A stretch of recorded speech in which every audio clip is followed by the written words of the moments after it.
এটা সরকার ক্ষমতায় আছে, সে তার ক্ষমতার প্রয়োগ করতে চাইছে। তবে আমরা মনে করি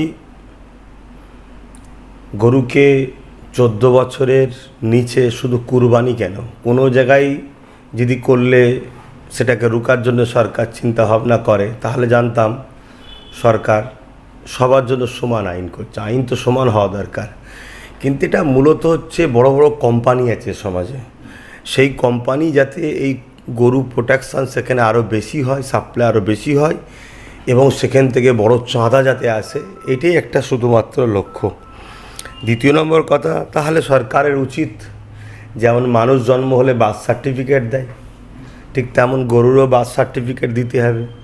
বাজারে বাজারে সব ওই অফিসার নিয়োগ করতে হবে, কোনটা 14 বছরের, কোনটা কি কত বছরে, তার জন্য বার্থ সার্টিফিকেটের ব্যবস্থা করে দিতে হবে। এগুলো করে দেওয়া দরকার। এগুলো করতে পারবে না, শুধু বলে দেবে পাওয়ারের জোরে, তাহলে বুঝতে হবে সংবিধানকে মান্যতা না দিয়ে কাজ করতে শুরু করেছে। তাহলে তার জুলুমের বিরুদ্ধে, যেমন বিগত সময় কোনো সরকার জুলুম করেছে তার বিরুদ্ধে আন্দোলন হয়ে মানুষ সরকারকে ফেলে দিয়েছে, এই সরকারেরও জুলুমের বিরুদ্ধে মানুষ সোচ্চার হবে। তাহলে এবারে কি গরু কুরবানি হবে না? যার পছন্দ সে দেবে। অনেকেই তো বলছে যে গরু কুরবানি, তবে আমি জায়গায় বলছে যে গরু কুরবানি করতে বলছে থানায় থেকে। আমি মনে করি এই থানায় থেকে বলছে বলে এই কথার খপ্পরে পা না দিয়ে যে কোনো জিনিস একটু ভেবেচিন্তে কাজ করতে হবে। কেন যারাই বারণ করলো তারাই আবার হঠাৎ করে বলছে তাদেরই একটা অংশ, তাহলে এটা কোনো এক জায়গায় ফাঁসাবার ষড়যন্ত্র হতে পারে। দ্বিতীয় নম্বর, আমি মনে করি কুরবানি সিস্টেমটা কি, কুরবানি হলো ইব্রাহিম আলাইহিসসালামের সেই যে 4,500-5 হাজার বছরের যে একটা স্মৃতি, সেই স্মৃতিরা ইয়াদগার হিসাবে পালন করা, যেটা মালদারদের জন্য, যাদের জন্য কুরবানি ওয়াজিব হয়েছে তাদেরকে দিতে হবে পছন্দনীয় হালাল পশু, যেটা নিখুঁত হবে, অনেক শর্ত আছে। তবে আরব দুনিয়াতে যেমন উট পাওয়া যায়, দুম্বা পাওয়া যায়, ওখানে অ্যাভেলেবেল, ওখানে উট দুম্বা হয়, আমাদের এখানে গরু অ্যাভেলেবেল, তাই গরু হয়। কিন্তু অন্য কোনো যে হালাল পশু দিলে যে কুরবানি হবে না এমন তো নয়। তাহলে আমার মনে হয় গরুকে আমরা যতটা না বেশি লালন পালন করি তার থেকে বেশি অমুসলিম ভাইরা করে, এবং এই গরুর ওপরে তাদের একটা বিরাট বড় রুজি রুটি জড়িয়ে আছে। হয়তো দেখা যাচ্ছে অনেক মানুষের দিন ঠিক হয়ে থাকে, এই কুরবানির পরেই দেখা যাচ্ছে 2 লাখ টাকার গরু নিয়েছে লোন নিয়ে, সেটা হয়তো 10 লাখ টাকায় বিক্রি হবে। কেন এত বেশি দাম চড়া হয়, আর আমরা আল্লাহর রাস্তায় উৎসর্গ করব সেই উদ্দেশ্য করে তখন আমরা এই দামটাও দেখতে চাই না। তো সেই জায়গায় আমরা যদি, যারা এখনও কেনে নে, তারা যদি একটাবার মনে হয় এটা থেকে পিছনে নেমে যায়, আমাদের কোনো ক্ষতি হওয়ার বিষয় নেই। কিন্তু আমাদের সবচেয়ে বড় ক্ষতি আমার মনে হয় ওই সকল ভাইদের হবে যারা গরু পোষে, লালন পালন করে এবং কুরবানি এলে চড়া দামে বিক্রি করে তাদের সংসার, তাদের পরিবার, তাদের বিয়ে শাদী, পড়াশোনা চলে, তাদের মনে অনেক বড় ক্ষতি হবে। তা তারাই তখন সরকারকে বুঝাবে যে তোমাকে এনে আমাদের লাভটা কি হলো, ক্ষতি তো বেশি হলো। তাই এই বিষয়টা সবার একটু ভাবা দরকার। কুরবানি নিয়ে কোনো 80টা এমএলএ সেইভাবে ভূমিকা দেখা যাচ্ছে না, কিন্তু একমাত্র নওশাদ সিদ্দিকী প্রতিবাদ করছে, মুখ খুলেছে। কে কোন 80টা বলতে টিএমসির তো, তা টিএমসি যা বিজেপি তাই, এরা দুজন তো একই। বিজেপিকে এই বাংলায় রাস্তা দেখালো কে এবং এই বাংলায় শক্তিশালী করলো কে? প্রত্যেকটা মিডিয়া চ্যানেল দেখুন, টিএমসির নেতাদের মুখের কথা শুনুন, বিজেপির নেতাদের মুখের কথা শুনুন, তারাই বলছে যাহা টিএমসি তাহাই বিজেপি।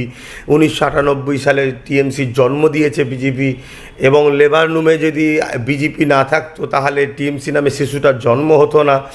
অতএব সেই জায়গায় বিজেপি কোনো কথা বলবে তার বিরোধী ইরা করবে, এটা হয়নি। আগে ছিল হচ্ছে আইন বিজেপি পাস করতো, টিএমসি সেটাকে সাপোর্ট করে ভেতর থেকে সেই বিলটাকে পাস করিয়ে দিত।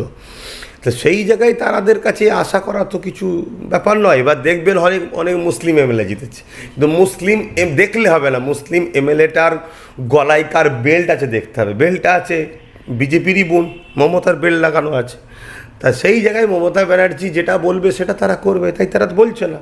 কিন্তু আমার বক্তব্য হচ্ছে এটা হাজার হাজার বছর ধরে একটা স্মৃতি হয়ে আসছে। আমাদের এখানে গরু অ্যাভেলেবেল, তাই দেওয়া হয়। যদি কেউ প্রশ্ন তোলে গরুটা কেন দেওয়া হচ্ছে না, না ভারতবর্ষের 1950 সালে একটা আইন আছে, সেই আইনটা কেন করা হয়েছে? সেই আইনটা রয়েছে কি, সেখানে ধর্মীয় কোনো বিষয় নাই। সেটা যাতে সারা বছরে যদি সবাই গরুকেই মানে তাদের ভাষায় হত্যা বা জবাই করে ফেলে, তাহলে চাষের জন্য তখন চাষ হতো গরু দিয়ে, সমস্যা হবে, দুধ পাওয়া যাবে না। তাহলে সেই জায়গায় দুধওয়ালা গরু এগুলোকে বাদ দিয়ে যদি মানুষ কুরবানি করে হয়ে আসছে, তো এতে তো সমস্যা নাই। সবচেয়ে বড় কথা, এর থেকে বেশি তো লক্ষ লক্ষ গরু রোজ বিভিন্ন কোম্পানিতে জবাই হচ্ছে, যেখান থেকে সারা দুনিয়াতে গরুর গোস্ত মানে বিজনেস চলছে। এই কিছুদিন আগে ভারত সরকারের সঙ্গে ওমানের কোনো এক সরকার বিজনেস শুরু করলো হালাল গরুর গোস্ত নিবার জন্যে। তাহলে তখন কি সেগুলো চলবে? তাহলে অ্যাকচুয়ালি ব্যাপারটা বুঝতে হবে। ব্যাপারটা হচ্ছে ওইখানে যাতে বেশি করে সাপ্লাই দিতে পারে, যদি কোরবানি দিয়ে ফেলে বা এমনি সচরাচর মানুষ যদি জবাই করে খেয়ে ফেলে, তাহলে তো আর ওই কোম্পানিতে দিতে পারবে না, যে কোম্পানিগুলো মোটা অঙ্কের চাঁদা দেয়। তা সেই কোম্পানিকে খুশি করার জন্যে এগুলোকে বন্ধ করে এখান থেকে সব নিয়ে গিয়ে সেখানে ঢোকাবার একটা পরিকল্পনা। আর যদি বললেন একটা ধর্মীয় সেন্টিমেন্টের ব্যাপার, অবশ্যই যার ধর্ম তার কাছে। আমরা ভাইচারাকে পছন্দ করি, আগেও ভাইচারার জন্য অনেক কিছু স্যাক্রিফাইস করেছি। যদি ধর্মীয় বিষয় হয় তাহলে শুধু কুরবানি কেন, সারা বছর টোটাল জায়গায় বন্ধ হবে। এবং 14 বছর কেন, 14 বছর পরে কি তাহলে সেটা ধর্মীয় ভাবাবেগ থাকে না? টোটাল গরুকে জবাই করা বন্ধ হওয়া দরকার। তো অনেকেই বলছে তো যে আইএসএফ বিজেপির হয়ে কাজ করছে, আপনি তো বলছেন যে টিএমসির মানে টিএমসি যা বিজেপি তাই, কিন্তু অনেকেই তো বলছে যে আইএসএফ বিজেপির হয়ে কাজ করছে। অনেকে নয়, এগুলো বিজেপির এই টিএমসির যারা দালাল তারা বলছে। কেন, তাদের আগেও বলেছে, আজও বলছে। তাদের আগে বলতো যাতে করে আইএসএফের পাশে বিজেপি বিরোধী লোকরা না চলে আসে, কেন বিজেপির ভয় দেখি তো টিএমসি ছিল। তাই আইএসএফের পাশে বিজেপির ভয় যারা খায় বিজেপিকে, তারা যেন আইএসএফের পাশে না চলে আসে, তাই গিয়ে বিজেপির কথা বলো যে বিজেপির সঙ্গে আইএসএফের সম্পর্ক, বিজেপি আর আইএসএফের সাথে সেটিং আছে, তাহলে মানুষ আসবে না আইএসএফের দিকে, যারা বিজেপিকে অপছন্দ করে। এটা শুধুমাত্র রাজনীতির কৌশলের জন্য বলেছে। দ্বিতীয় নম্বর কথা, এখন আবার বলছে যারা, তারা কারা? যারা দেখলো আমাদের কোটি কোটি টাকার লুটার রাস্তা সব বন্ধ হয়ে গেল, সেই সকল আমচা চামচাগুলো বলছে। কিন্তু মনে রাখবেন, বললে তো শুধু হয় না। নওশাদ একবার নবান্নয় গেছিলো মমতা ব্যানার্জির সঙ্গে দেখা করতে, কি বিষয়ে, সেই যে ভাঙরে কি অশান্তি টাশান্তি হচ্ছিল পঞ্চায়েতে, সেই ব্যাপার নিয়ে। তখন অনেকে বলছিল নওশাদ এখন টিএমসির দালাল হয়ে গেছে, আবার অনেকে বলছে নওশাদ বামেদের দালাল, আইএসএফ বামেদের দালাল। বলছে, বলতে তো আর ট্যাক্স লাগে না, বলছে। কিন্তু মনে রাখবেন বাস্তবটা কি? বাস্তবটা হচ্ছে এই বাংলাতে বিজেপিকে এনেছে হচ্ছে টিএমসি। মমতা ব্যানার্জি নিজে আনন্দবাজার পত্রিকার ফ্রন্ট পেজে প্রকাশিত হয়েছিল, বিজেপিকে ফন্ডে এনে লড়ব, অর্থাৎ বিরোধী থাকবে বিজেপি। কেন, আমার পরে যে সরকারটা আসবে সে সরকারটা বিজেপি আসার পিছনে অনেক কটা কারণ আছে। তার মধ্যে একটা কারণ হচ্ছে এবারে ভোটের সময় গণনা কেন্দ্র থেকে টিএমসির অনেক এমএলএ শেষ পর্যন্ত না থেকে চলে এসছে। তারা বলছে আমাদেরকে মেরে বার করে দিয়েছে।